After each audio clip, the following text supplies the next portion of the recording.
absorbing things quicker, transferring items from your short-term memory to your long-term memory, active recall and memorization. Stay tuned to find out how you can improve your memory.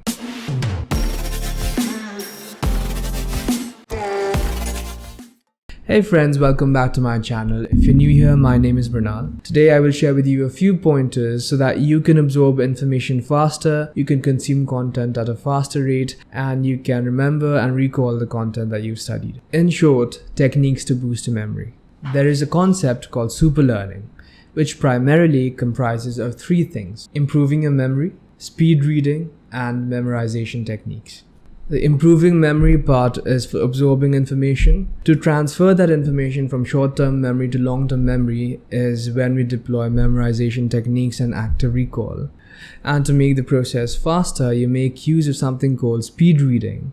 Before we start, we'd just like to put it out there that learning is not a spectator sport.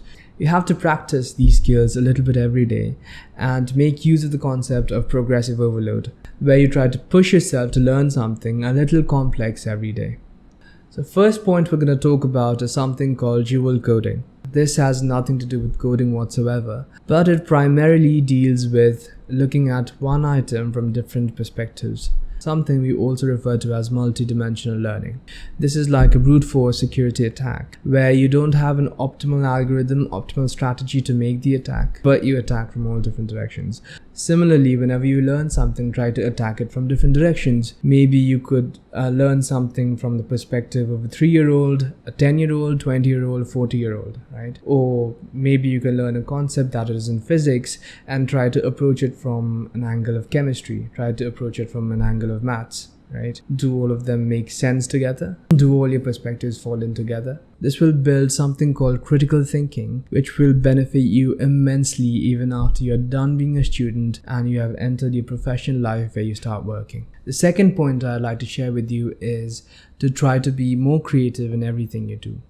There's a very simple exercise to build your creativity. It is called multiple uses test. What this entails is grasping the item that is closest to you and writing down 10 to 20 distinct uses for it. The sillier the better. If you're able to think of very silly applications and uses of the item that you're grasping, that will help you build creativity, because building creativity will help you with something called mental markers, which I will discuss next. The third pointer is something called mental markers. We've all heard the saying that one picture equals 1,000 words, right? This is very true even when it comes to absorbing information. Visual information is simply easier to recall, and it can be very heavily encoded with details. Maybe read 2 or 3 lines and come up with one picture in your head.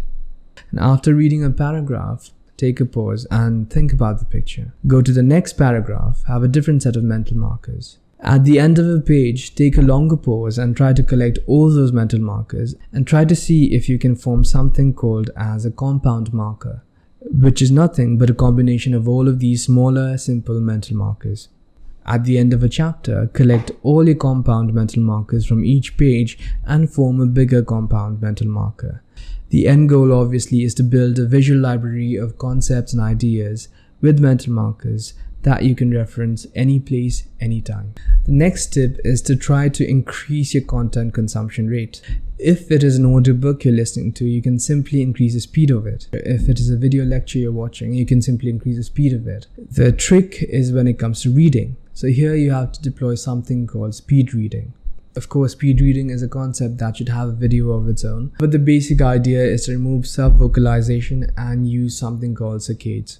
Self-vocalization is basically reading aloud in your mind. Saccades are nothing but eye jumps. So you basically have to divide the page into different columns, take in a group of words at one time and keep jumping between the columns.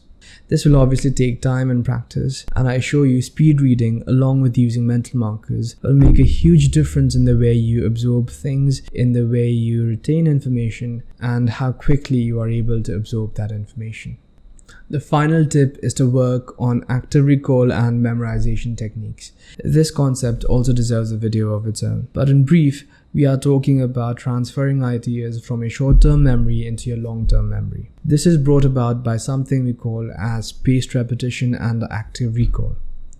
Try to revise whatever you've learned every 2 weeks or every month. That way you will be able to remember it longer and better.